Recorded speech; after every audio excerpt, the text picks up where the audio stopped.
Este libro va a abarcar historias bastante lisérgicas, bastante oníricas, con un lenguaje preciso, la palabra exacta en el lugar exacto. Y vamos a divagar por la ciencia ficción, por lo fantástico, por el terror, incluso hasta lo cósmico, por lo realista e incluso hasta lo introspectivo. Salvador ha creado Cofrecillo, una serie de textos escritos entre 1999 y el 2021. Y solo puedo decir que es uno de mis libros favoritos de este año y probablemente lo diré durante mucho tiempo. Así que bienvenidos al Pez del Abismo.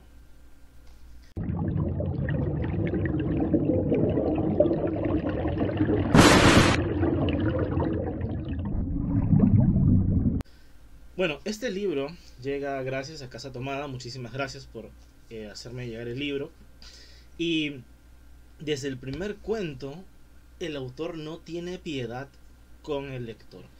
Nos ingresa a un mundo con un lenguaje, y sobre todo quiero que eso quede muy en claro, el tratamiento del lenguaje de Salvador Luis, que es un autor peruano que radica en estos momentos en Estados Unidos. El lenguaje es justo lo que buscaba como lector desde hace mucho tiempo, porque la construcción de las palabras, es decir, cuando hablamos de narrativa estamos hablando de la economía de las palabras, ¿no? La economía de las palabras, es decir, mucho con poco. Afortunadamente nuestra lengua es una lengua que tiene tantos términos y tantas palabras, con tantas definiciones, que ya se trata de la pericia, de la cirugía, del ojo que va a tener, ese ojo clínico que va a tener el escritor, de saber qué palabra va en el momento indicado para golpear, para crear ritmo, para que los significados se simplifiquen, se condensen, que golpeen al lector. Salvador de esto pues es genial. No hay más palabras. Creo que la mayoría que he leído el libro y lo iba devorando de a trozos y trozos, siempre me daba con esto, y sobre todo en la segunda parte de la novela, que va de la novelú con la que termina el texto, ¿no? En la que voy a hacer algunas referencias posteriores. Bueno, retomando. Y creo que esa es la mayor virtud, bien, más allá del hecho de que sí, efectivamente, las historias que nos cuenta son fascinantes, son envolventes, logran cautivar prácticamente desde el primer párrafo, bien, bien, creo que logran esta aprehensión, esta forma de cautivar tan potente por tres elementos, ¿no? Esta trifecta que puede notar a mi ojo inexperto, por supuesto yo no soy ningún crítico literario, nada por el estilo, ¿no? Primero que nada son los temas que abarca, lo segundo es cómo los cuenta, y lo tercero es esta precisión casi matemática de las palabras, ¿no? Como si esto se tratase de una ciencia exacta, de una ciencia, no sé, muy bien desarrollada. Dicho eso, pasamos al contenido de algunos textos. Bien, hay textos de ciencia ficción como Twilight Zone que me parecieron fascinantes, Gore también me encantó. En general, el libro es muy genial.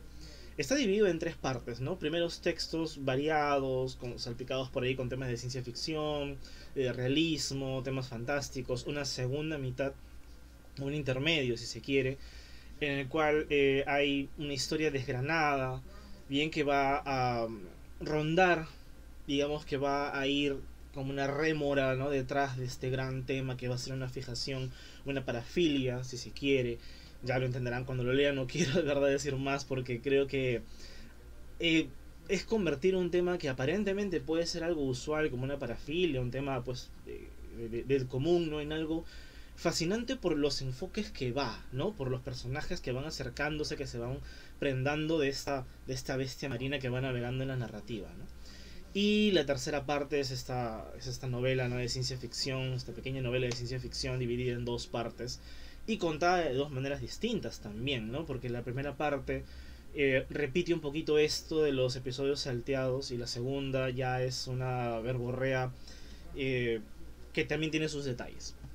Bien, en la primera parte de esta novela de ciencia ficción eh, hay muchos caminos interesantes, ¿no? Es decir, la historia va a tratar muy a grandes rasgos, lo quiero mencionar, de unos jóvenes, bien, de unos jóvenes que son adeptos a la ciencia ficción, tienen un autor en particular que les apremia mucho, y este autor se ha vuelto de culto porque desapareció antes de culminar su obra, ¿no? Y eso pues como que despierta mucho el interés y se vuelve algo subte. Estos jóvenes terminan ingresando a una de estas tantas sectas que hay, pues no, a lo largo y ancho del mundo, estas sectas extremistas. Pero ahí viene una cachetada, pero vamos, o sea, de Olimpiada, sentí que mi cabeza giró 360 grados, ¿no? Cuando entra un tema de ciencia ficción lisérgico total, o sea, esto Salvador lo ha escrito, no sé, colgado en un techo a 300 metros de altura, no sé, es algo, sinceramente, rarísimo, pero estéticamente hermoso y muy bien cuidado. Y creo, y es atrapante, es fascinante. De pronto me veía leyendo temas acerca de, bueno, temas extraterrestres, invasiones, temas incluso de índole sexual y todo tan bien amalgamado, tan bien amalgamado.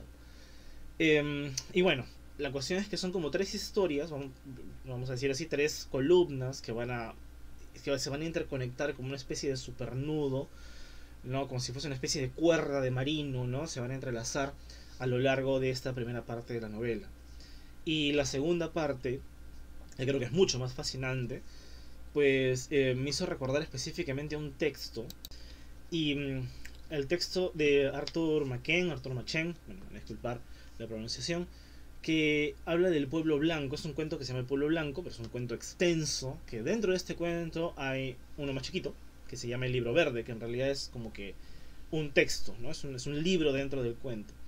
Y al momento de que los personajes, uno de ellos, incrédulo del tema paranormal o del tema del horror cósmico, por así decirlo, lee el libro verde, la secuenciación, el ritmo, el poco descanso que da al lector a lo largo de la historia, ¿no? Me recordó mucho a esta segunda parte de la novela corta de Salvador.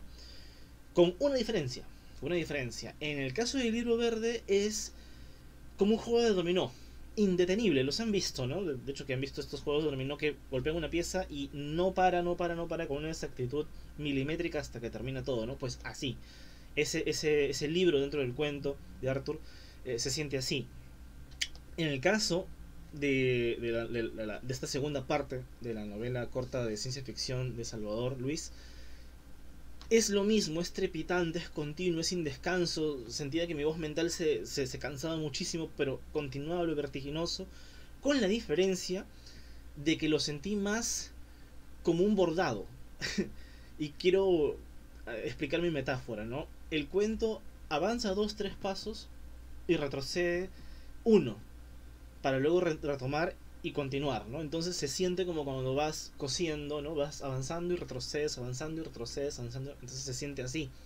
Entonces cada vez que el cuento avanzaba en esta fase vertiginosa, de pronto pues paraba, retrocedía un poco, nuevamente continuaba y en ese plan, ¿no? Y eso se siente mucho más convulsivo, pero pues es igual de abrumador. Y creo que eso es lo principal, el objetivo principal del cuento de esta segunda parte, ¿no? Me recordó también un poco a No culpes a nadie de Cortázar, ahora que me pongo a pensar. Bueno, punto aparte. Una cosa que me pareció también genial es que, a ver, tomemos en cuenta una cosa, cuando armamos un libro que implica una serie de trabajos de un autor determinado, pues tratamos de buscar un corpus, ¿no? Tratamos de buscar que haya una columna vertebral, que no se hable pues de temas muy diversos y dispersos, que al final pues va a aparecer una mezcolanza de toda una especie de menú 7 colores, ¿no? O sea, se está buscando homogeneidad, ¿no? Sentido, coherencia. Bien, creo que aquí la coherencia de este libro, bien, es más en el tratamiento del lenguaje, bien, en la parte metalingüística incluso de muchos de los textos, y sobre todo pues en esta fase o en esta sensación casi onírica que siento al momento de abordar los textos de Salvador. O sea, todos los cuentos, por más concretos, entre comillas que sean, tienen esta situación de divagaciones, de flujo de conciencia en el que te vas y te vas y te vas y olvídate, terminas en la otra orilla y no sabes cómo llegaste ahí, pero el viaje fue fascinante. Entonces, muchísimas vibras, muchas flores a Salvador. En serio, es un librazo que no me puedo dejar de decir. O sea, es genial. Ahora, un tema interesante es el hecho de que el primer cuento con el que abre esta selección, bien, es Tú y yo en el hoyo, y termina pues con la segunda parte, como te digo, de la obra de ciencia ficción. Y es lo que yo he notado a nivel personal, posiblemente el editor, el propio autor me van a poder corregir, es que esta hilvanación del sentido que te digo que avanza, retrocedes, lo he sentido en ambos textos, ¿no? Entonces me da la impresión de que como que estás ingresando al libro y un ritmo determinado te golpea, ¿no? Y te lleva en este vaivén, en estas olas. Y el último texto que encuentras en el libro tiene una técnica similar, aunque trata de tópicos totalmente diferentes, porque uno es un tema más realista, onírico, y el otro es un tema más de ciencia ficción lisérgico, pero pues olvídate, no son cosas diferentes, pero creo que el vaivén, las olas estas, ¿no? Con las que va el texto, te hace sentir como que es una bienvenida y que cierra de la misma forma, ¿no? Lo cual le da un conjunto, pues, prácticamente, ¿no? De unidad.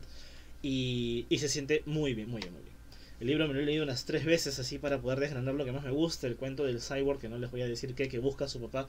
Creo que es la cereza del pastel lo que me ha gustado. Creo que es así. Así como se tienen que contar ciertas historias, ¿sabes? Y en este año que he podido leer mucho más que el año pasado, lo cual me siento muy bien a nivel personal.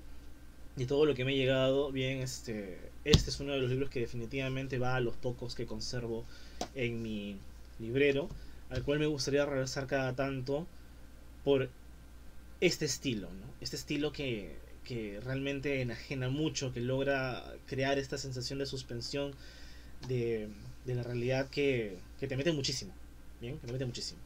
Así que, pues nada, lo único que me resta para decir en este video es que Cofrecillo de Saludor Luis, editorial Casa Tomada, como pueden leerlo aquí. Pónganse en contacto con Gabriel Rimachi, él es el editor de Casa Tomada. Pónganse en contacto con el autor, pónganse en contacto con la casa editorial, porque créanme que no van a decepcionarse. Yo creo que terminar el año leyendo un texto de este nivel es la cereza del pastel. Y es el mejor regalo que te puedes dar, ¿no? Uno de los mejores regalos que te puedes dar, definitivamente. Así que todas las vibras para Salvador desde aquí, desde Perú. Y nada, compartan el video, denle por arriba, suscríbanse al canal. Nuevamente estoy empezando a subir contenido, sino que pues he tenido que leer y hay que ponerse al día con todo, entonces pues eso. Pero nuevamente van a estar subiéndose las reseñas y muchas gracias por apoyar el canal. Ya hemos pasado los 100 suscriptores, espero que sigan leyendo bien y que el próximo año leamos cada vez más. Visítenos en las diversas ferias del libro. Conmigo será hasta una siguiente oportunidad. Hasta luego.